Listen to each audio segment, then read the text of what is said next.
नमस्कार साथियों। भारत ने किया बांग्लादेश का तेल पानी बंद। पहली बार बांग्लादेश के नए प्रधानमंत्री पीएम मोदी के साथ भारत के सम्मेलन में पहुंचे। इस सम्मेलन में कौन सा बवाल मचा है, जानेंगे आगे। बांग्लादेश भारत से क्यों मांग रहा है पैसे? पहले ही ले चुका है $8 बिलियन अकड़ निकालने के लिए। बांग्लादेश को बिजली के बाद कॉटन और डीजल सप्लाई भी बंद करने का प्लान तैयार कर रहा है। मिलने लगे हैं गंभीर संकेत। उधर यूनाइटेड नेशन ने भी बांग्लादेश को लेकर सबसे ताजा रिपोर्ट जारी कर दिया है। सब कुछ जानेंगे विस्तार से, लेकिन आगे बढ़ने से पहले आप सभी के लाइक और कमेंट में जय श्री राम लिखे और चैनल को सब्सक्राइब जरूर करें। यह आप सभी लोगों का छोटा सा चैनल है जिसे आप लोगों को सब्सक्राइब कर लेना है। तो किसी को उम्मीद नहीं थी कि बांग्लादेश भारत के आगे इतनी जल्दी घुटने टेक देगा। भारत से $8 बिलियन लेने के बावजूद भी बांग्लादेश भारत से $2 बिलियन क्यों मांग रहा है, इसके बारे में आगे जानेंगे। इसके बाद आप जानकर चौंक जाएंगे कि भारत बांग्लादेश को बिजली के अलावा डीजल और कॉटन सप्लाई बंद करने पर क्यों विचार कर सकता है। अगर भारत ने कॉटन सप्लाई बंद कर दिया तो फिर बांग्लादेश का टेक्सटाइल एक्सपोर्ट बर्बाद हो जाएगा। लेकिन सबसे पहले आइए जान लेते हैं कि पहली बार बांग्लादेश के नए प्रधानमंत्री अचानक मोदी के साथ भारत के किस सम्मेलन में पहुंच गए हैं। प्रधानमंत्री नरेंद्र मोदी ने 17 अगस्त को तीसरी ग्लोबल साउथ समिट की मेजबानी की, जिसमें बांग्लादेश के अंतरिम प्रधानमंत्री मोहम्मद यूनुस भी शामिल हुए। यह कार्यक्रम वर्चुअली ऑर्गेनाइज की गई थी। इससे पहले दोनों नेताओं के बीच फोन पर बातचीत भी हुई थी। बांग्लादेश में सत्ता परिणय के बाद यह पहली बार है जब दोनों देश के नेता एक साथ किसी मंच पर आए हैं। भारत ने G20 की अध्यक्षता मिलने के बाद विकासशील देशों की आवाज को मजबूत करने के लिए ग्लोबल साउथ समिट की शुरुआत की थी। इस तीसरी वर्चुअल शिखर बैठक में 100 से अधिक देशों के प्रमुख भाग ले रहे हैं। यह चीन के लिए करारा जवाब है, क्योंकि ग्लोबल साउथ को लीड करने में भारत चीन से काफी आगे निकल चुका है। अब जान लेते हैं कि आखिर बांग्लादेश भारत से पैसे क्यों मांग रहा है। देखिए, भारत ने अभी बांग्लादेश का कमर तोड़ना शुरू किया ही था, तब तक ऐसी जानकारी सामने आ रही है जिससे पता चलता है कि बांग्लादेश पहले ही दिन से भारत के आगे घुटने टेक चुका है।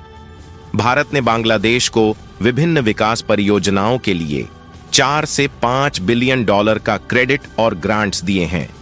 लेकिन अब जब प्रधानमंत्री शेख हसीना की सरकार गिर गई है, तो भारत को चिंता है कि नई सरकार इन परियोजनाओं की जिम्मेदारी लेगी या नहीं।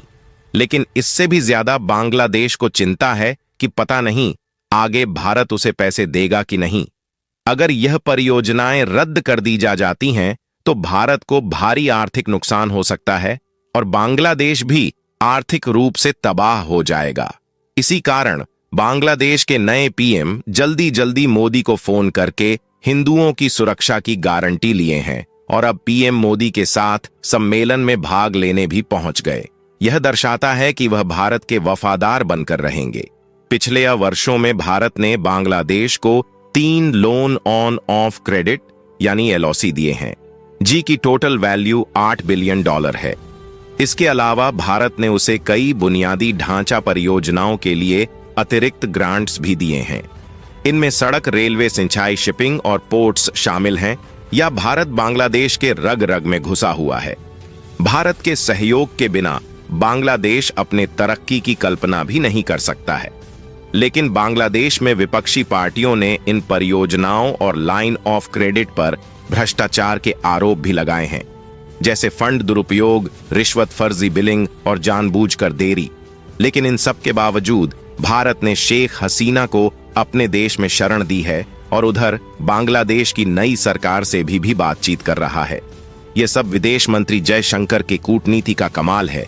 अगर बांग्लादेश की नई सरकार हसीना पर हत्या के आरोप में मुकदमा चलाना चाहती है और उनकी प्रत्यर्पण यानी एक्ट्रान की मांग करती है, तो भारत के लिए स्थिति मुश्किल हो सकती है। लेकिन एक हसीना के कारण बांग्लादेश की नई सरकार भारत के साथ रिश्ते बिगाड़ना नहीं चाहेगी, क्योंकि अगर भारत के साथ रिश्ते खराब हुए तो इसका सबसे बड़ा खामियाजा बांग्लादेश को ही भुगतना पड़ेगा। लेकिन अब सबसे चौंकाने वाली बात जान लीजिए, डीजल पेट्रोल के लिए भी बांग्लादेश काफी हद तक भारत पर ही निर्भर है। और आप जानकर चौंक जाएंगे कि बांग्लादेश के पास तेल आपूर्ति करने वाली भारतीय कंपनियों के भुगतान करने बाकी हैं और उसके पास पैसे भी नहीं हैं। बांग्लादेश अपने विदेशी तेल सप्लायर्स, जिनमें भारत भी शामिल है, उनको भुगतान करने में संघर्ष कर रहा है क्योंकि वहां विदेशी मुद्रा संकट है। उसके पास मात्र $20 बिलियन के आसपास विदेशी मुद्रा भंडार बचे हुए हैं। माना जा रहा है कि अगर बांग्लादेश ने भारत को तेल के पैसे नहीं दिए तो फिर इसका तेल बंद होगा और इस तरह से बांग्लादेश में एक और नई मुसीबत खड़ी हो जाएगी। मतलब इस मामले में भी बांग्लादेश मालदीव की तरह पूरी तरह भारत के सामने सरेंडर कर देगा। लेकिन सबसे दिलचस्प बात यह है कि बांग्लादेश ने इस साल की शुरुआत में भारत से $2 बिलियन की मदद मांगी थी ताकि वह तेल के बकाया भुगतान कर सके, लेकिन यह डील कभी फाइनल नहीं हो पाई। अब माना जा रहा है कि बांग्लादेश की नई सरकार भारत से पैसे के लिए रिक्वेस्ट करने वाली है। $2 बिलियन वाले रिक्वेस्ट डील को फिर से इनिशिएट किया जा सकता है क्योंकि बिना भारत से पैसे लिए इस देश का गुजारा होना मुश्किल है। दोस्तों, वीडियो में आगे बढ़ने से पहले अगर आप एक सच्चे देशभक्त हैं, आप अपने देश भारत से सच्चा प्यार करते हैं, तो कमेंट सेक्शन में जय हिंद, जय भारत, वंदे मातरम अवश्य लिखें और साथ ही चैनल को सब्सक्राइब करने के बाद वीडियो को एक लाइक देखिए। इस समय बांग्लादेश को सबसे ज्यादा डर यह है कि कहीं भारत उसका बिजली ना काट दे, क्योंकि वह बिजली बिल का भुगतान कर नहीं पा रहा है। भारत में एक पावर प्लांट है जो पूरी बिजली बांग्लादेश को निर्यात करने के लिए अनुबंधित है। इसका संचालन अडानी ग्रुप करता है और वित्त वर्ष 2023-24 में इसने तकरीबन 12,000 मिलियन यूनिट बिजली बांग्लादेश को निर्यात की है, जिसकी कीमत $1 बिलियन है। मतलब कि भारत ने बांग्लादेश को एक साल में ही $1 बिलियन से ज्यादा का बिजली बिल सप्लाई कर दिया है। लेकिन बांग्लादेश पैसे देने को तैयार नहीं। वैसे तो भारत बांग्लादेश को कई महत्वपूर्ण सामान एक्सपोर्ट कर रहा है, लेकिन इन सभी एक्सपोर्ट में बिजली का एक्सपोर्ट सबसे ज्यादा महत्वपूर्ण है, जो कुल एक्सपोर्ट में तकरीबन 9 से 10 पर योगदान करता है। लेकिन अगर बांग्लादेश बिजली बिल का भुगतान नहीं कर पाएगा तो फिर भारत ने भी उसकी बिजली काटने की तैयारी कर ली है। हाल ही में बांग्लादेश में संकट के बाद भारत ने अपने पावर एक्सपोर्ट नियमों में बदलाव किया है। इस बदलाव का उद्देश्य अडानी ग्रुप के झारखंड स्थित 1600 मेगावाट के पावर प्लांट को सुरक्षा देना है। अब इस प्लांट को भारत में भी बिजली बेचने की अनुमति मिल गई है। पहले इस प्लांट को सिर्फ विदेशों में ही बिजली बेचने की अनुमति थी। यह बदलाव 12 अगस्त को हुआ, यानी कि भारत ने बांग्लादेश को झटका देने के लिए अब एक्सपोर्ट नियम बदलना शुरू कर दिया है। अडानी पावर का झारखंड के गोड्डा जिले में स्थित प्लांट, जो 100 पी इंपोर्टेड कोयले से बिजली उत्पन्न करता है, इसमें ज्यादातर कोयला ऑस्ट्रेलिया से इंपोर्ट किया जा है और बांग्लादेश को अपनी पूरी बिजली निर्यात करता है। अब जरा ध्यान से सुनिए कि भारत बांग्लादेश को कैसे कंट्रोल करता है।